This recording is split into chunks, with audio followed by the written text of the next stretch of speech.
Gallup polled Americans on their beliefs regarding compromise, and their results are interesting. So let's take a look. This one says, more important for leaders in Washington to stick to their beliefs or compromise. And what you can see there is more people say, it's 54% of people that say compromise, 28% of people that say they're neutral, and then you have just 18% of people that say it's more important to stick to beliefs. So, at least according to this poll, more Americans say compromise is better than being neutral or better than sticking to beliefs. So that's really interesting. And then the next one goes by political affiliation here, and it says, it says very conservative is the only group to say political leaders should stick to beliefs rather than compromise. So among very conservative people, it's a plurality. 41% of them say stick to your beliefs and don't compromise. And then 29% say neutral, and 29% say compromise.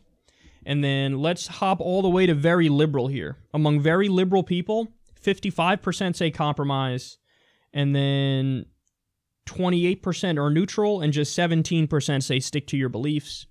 Among liberal people, 63% say compromise. That's the highest amount.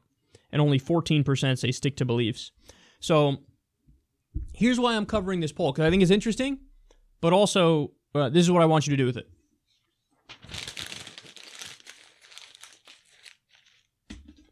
Because that's an example of one of those polls that it makes no sense.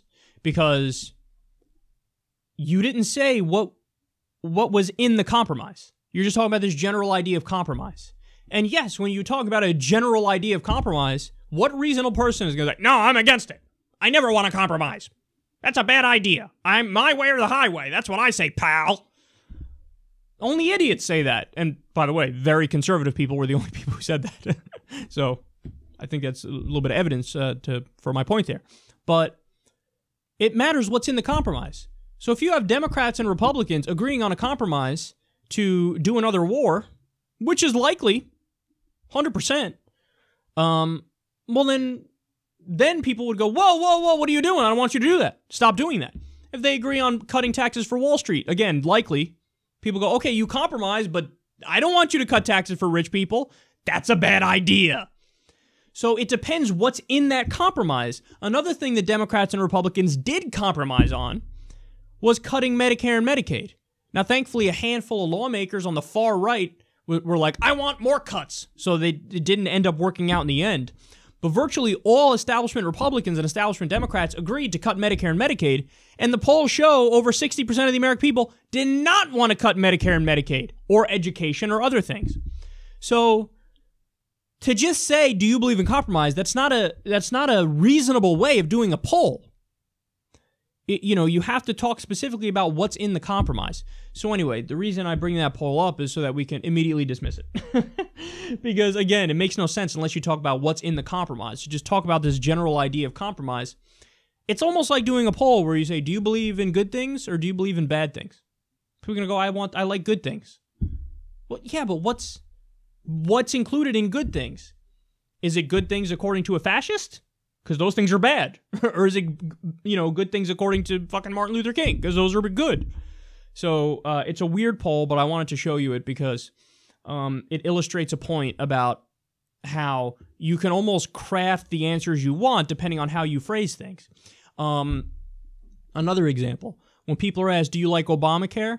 Usually it's around 50%, but oftentimes it's underwater, and it'll be 46% or 47% that say they like it. So more people dislike it than like it. But then when you ask those same people the question, do you like the Affordable Care Act? Over 50% every time. Even though it's the same thing, but hey, the framing was the thing that made people elicit a reaction where they go, I like that. So, and look, honestly, you could see it with our ideas too. Oh, do you like single payer? Only like 51% or 52% like it. Do you like Medicare for all? Same thing. Now it's 61%. So it all depends on how you phrase it, how you ask the question. And you always have to be careful when you look at the polls to see how are they wording it and is it a fair thing to interpret certain things from the numbers. And this is an instance where you see the numbers, but the numbers don't tell a very good picture here, because if it's the Democrats and the Republicans agreeing to say fuck you to Medicare for all, well then all of a sudden Americans don't agree with compromise. They want to stick to your beliefs and push for the right things. So, interesting poll for how useless it is.